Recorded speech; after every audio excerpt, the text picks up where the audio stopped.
All right, Russell says he's ready, so we're gonna get this started today. We're live on Masterclass. Well, SampleServe Masterclass Wednesdays. That's what we call it. How's it Yep, going, Russell? it's going well, very well. Today we usually got Paul with us, but today it's just me. I'm Joshua Paul, marketing director of SampleServe, and we got the CEO and founder of SampleServe, Russell Schindler here. He's got about 35 years experience in the environmental industry. I still got Paul on this introductory thing here. Let's ignore that. Yeah. We got a good show for you today. Today is going to be kind of a reminder of how easy it is to get started with setting up projects, planning projects, adding your team, pushing things to the field app, and then getting reports out the door quickly and easily. Now, what we like to do here every Wednesday is we like to kind of give you some hints, some tips, and also just some general information about the industry, the environmental services industry.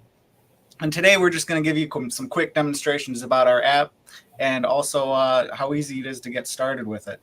So I'd just like to remind everybody, if you got a question or a comment or anything like that, throw it in the chat. Even after this is over, you can put a comment in the chat. We'll get to it. And if you know anybody that you think this is valuable to, send a link over to them. One of these links, any link, the YouTube link, LinkedIn, all these are live. Always afterwards, you can go back and watch this at any time.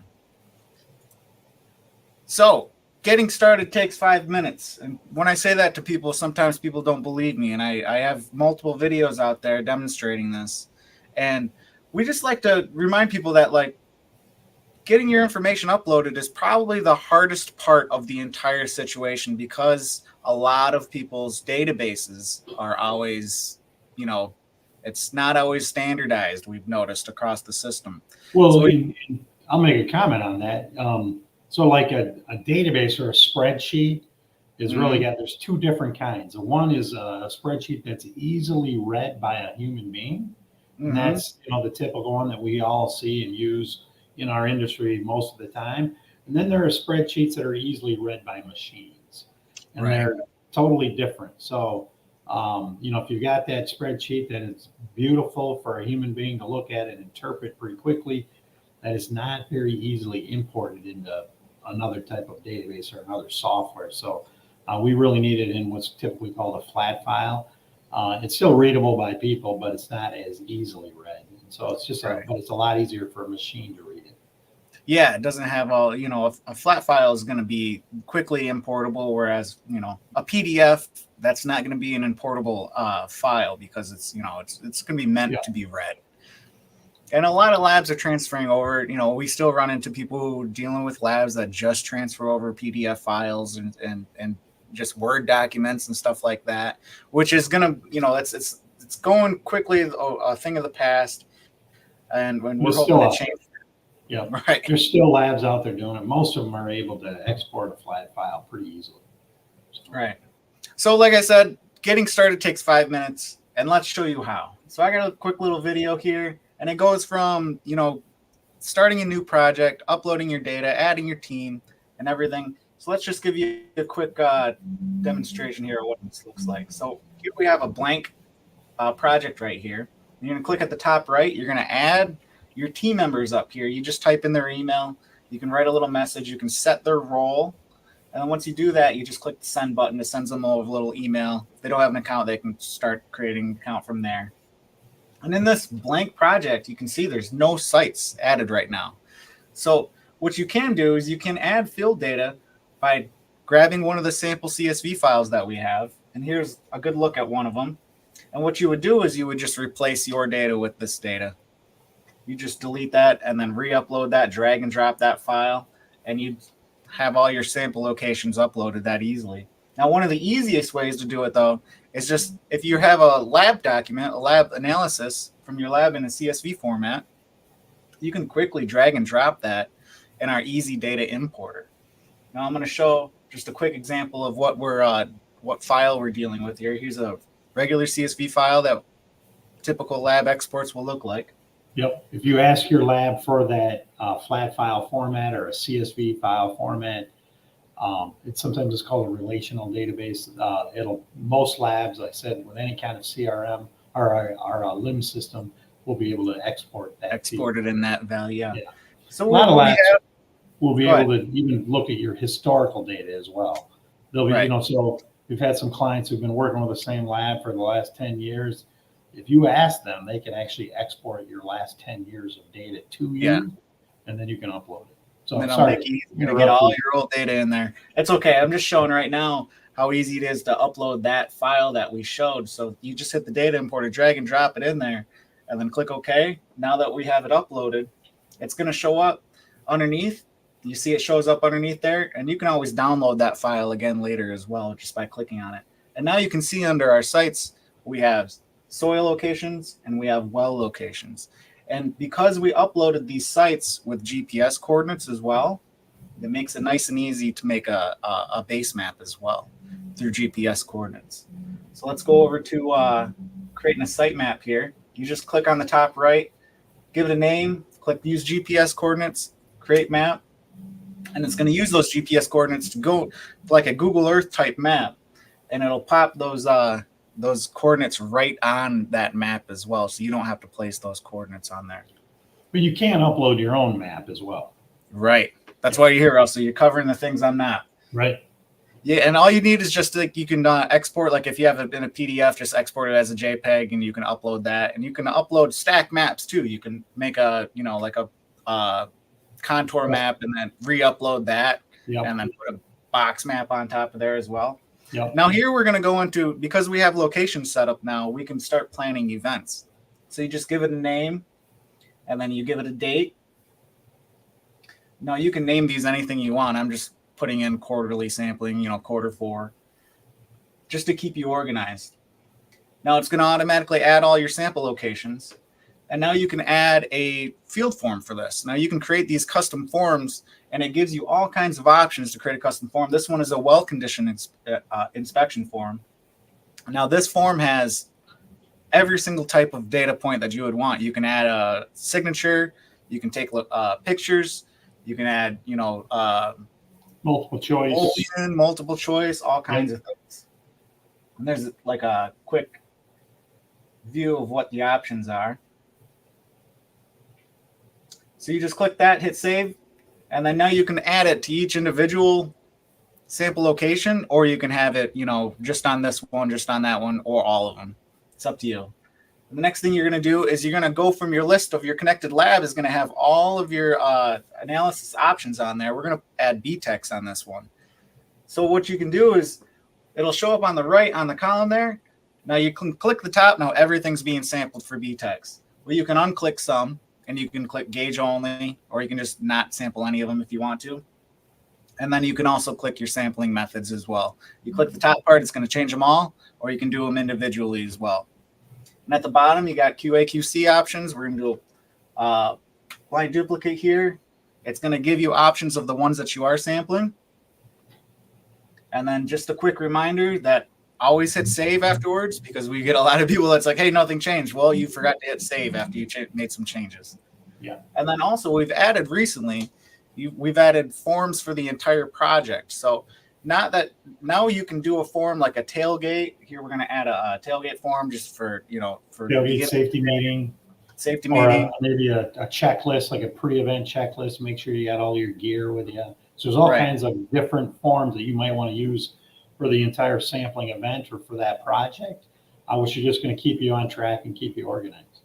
Right. And they're all within the same system. So there's not a system for this and a different system for that. It's all within the same thing. Yeah. And then lastly here, I'm going to assign a technician, which is going to be me. So you can sign them. Anybody who is invited to the project, you can assign that technician so you can stay better organized about whose job it is to go out and do what. And then make sure you hit save again afterwards. Now, this whole project is set up, planned, and saved, and it took about 5 minutes.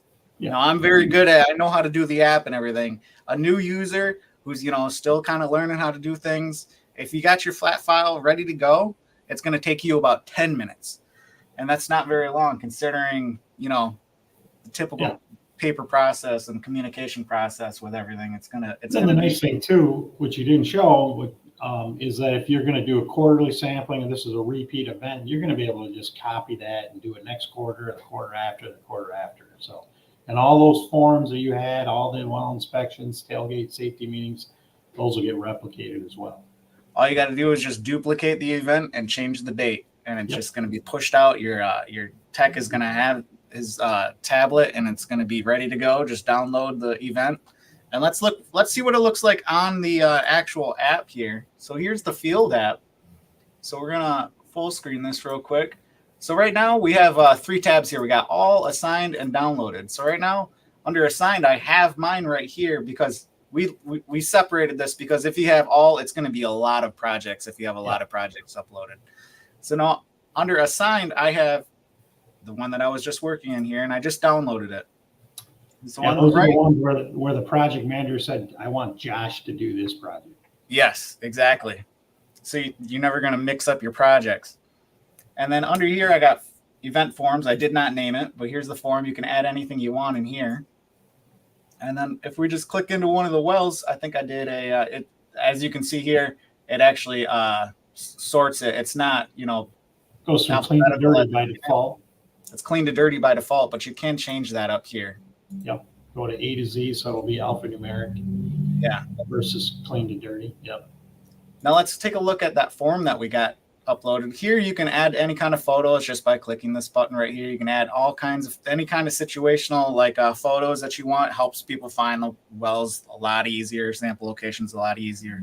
And a lot of technicians love this GPS functionality because you can just click get directions. It'll show you where you are and it'll show where the well's at. Yeah. And I know that I've had to go out and try to find wells, and it makes it 10 times easier. Yeah, and then you combine the GPS will get you within a couple of feet of it. So that's and then you combine that with the pictures, because the pictures will show you exactly what's behind it, what's next to it. And you can find it a lot easier, and that's one of the biggest time savers in the field. Yeah. And once you find it, you can click sampling. Here's the field data right here. Here's this form that we set up. So you have all kinds of options: well type, well material, take a picture, and you can even sign your name on these too. So you always have all this information that's easily uploadable after it's done. Once you let's just show this right here. This little green arrow right here means that everything is the same on the cloud and the same on the app. But if I'm offline on my app right now and I start making changes, it's going to turn yellow. But once I connect back to the internet, it's going to turn green. You can click this too, and it'll do an automatic upload, but it will upload automatically as well. And then all your data, once that's green, you'll know that that's there. And the project manager back in the office will be able to see all the changes that have been made. And that's pretty much all I want to show with the app too. So I think I'm going to pass it back over to Russell, and let's show, once we get that lab analysis back up, let's give a little example of what it looks like in the app to make some basic graphics here. Yeah, so I'll start with a box map, right? I can actually just click the type of map I want to generate. I'm going to use this triple combo map, and that's actually a map where I've generated box maps, groundwater contour maps. You can see the blue lines, and then the isochemical contours are all right there. And then I can actually just go with this is just a combo. It's just got 2 things on it. I've not done the groundwater contours. This has got the isochemical contours and the box maps. Or I can just go with a standalone map and then I can redo my analytical data. You can see I've got these dates here. I've got 3 dates selected. And so there's all kinds of ways that I can show the different data very easily and quickly. Groundwater contours. The box map is probably the most popular. It kind of gives everybody an idea of whether you got exceedances here or there.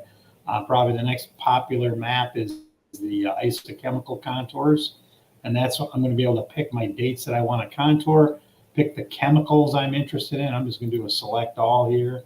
And then one of the things we let you do is place at 0 markers. So there's always some type of artistic interpretation that you need to do.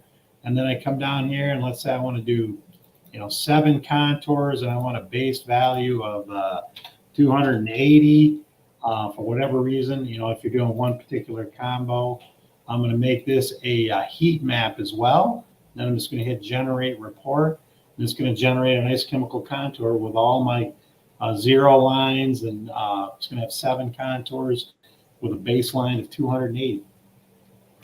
And that should pop up right about now. And so this is my contour I did a little earlier. So here's that. You can see it's a 280 baseline. There's actually 7 contours, 1, 2, 3, 4, 5, 6, 7. Yep. And there's the hottest well on the site. So, and these are all the chemicals that I tested for. So it's very quick and easy. I can teach people how to do this just in a few minutes. Here are our groundwater flow contours. These are the groundwater elevations on the date that I have selected here. And again, I can, and I'll just go with like 4 contours. I can turn my flow lines on or off. I've got them on. I'm just going to hit generate, and you'll see it's going to do groundwater contour map with 4 contours on there. Sometimes when you got, really steep gradients, you want less contours. Sometimes when you have very flat water, it'll have more contours. So it'll pop up right there. So there's my 4 contours, 1, 2, 3, 4. So there's different contour intervals. You can customize this as well. There's sometimes you have bad data and all these little check marks, and it's the same thing with the isochemical contours. I can just turn these things off, and it will then recontour without using that particular data. Sometimes you've got, 2 wells screened at the same time in different at the same location in different aquifers, and it will then you eliminate one of those, and it'll just contour one of them. So you see, this one is a little bit different because I turned off some wells that make it deviate a little bit because of the elevation. So there's all kinds of artistic interpretation and ways that you can,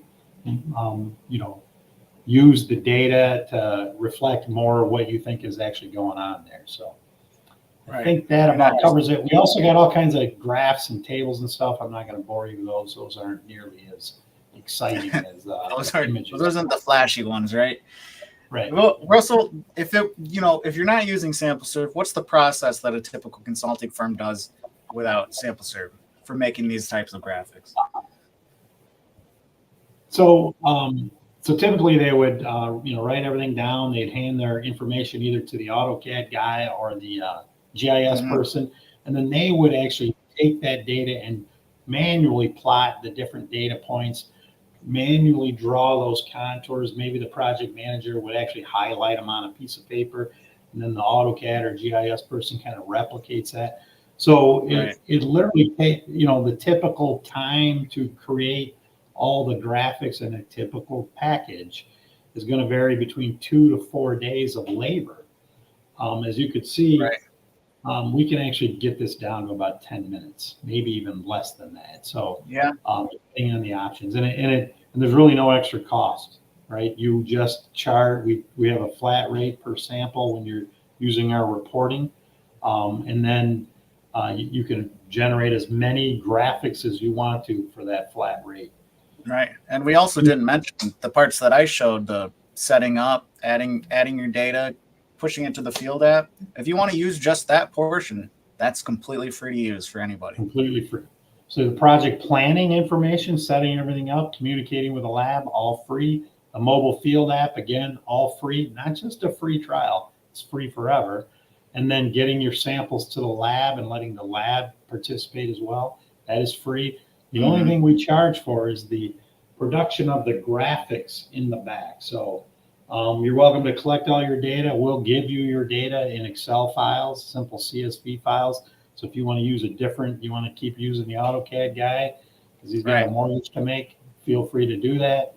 And also, if you want to export your data to a different, enterprise data management system, we make that nice and easy too. You can just one click, all your data easily exportable to somewhere else. Yep. State of Minnesota just required all environmental data to be exported to an Equus database that the state has. Feel free to do that using our software. Yeah. We only charge if you're going to use our graphic package. And we're betting that, and most people do, end up converting and using our graphic package. Yeah, because it's just so simple. Yeah, we're going to bet that we're betting that you're going to use it as well. So, but if you don't, that's fine. That's fine. We think you will eventually, though. Yeah, We're running out of time, Russell. I think we covered everything pretty well. I mean, that's the entire package, the entire process right there in 20 minutes. You know, Yeah. I don't know it like a reason why you wouldn't at least give it a good try. So try. We're doing this every Wednesday, so make sure you look out for next week's. And we're going to be covering some stuff, especially about planning for 2024 and some other aspects. So, Russell, thank you. Got anything more to add? No. Paul, all right. Are we doing this next week? I think so. Okay. All right. And that's it, guys. Thanks. Give this a share to anybody you think it'd be helpful to, and look out for next week's, and we'll see you around.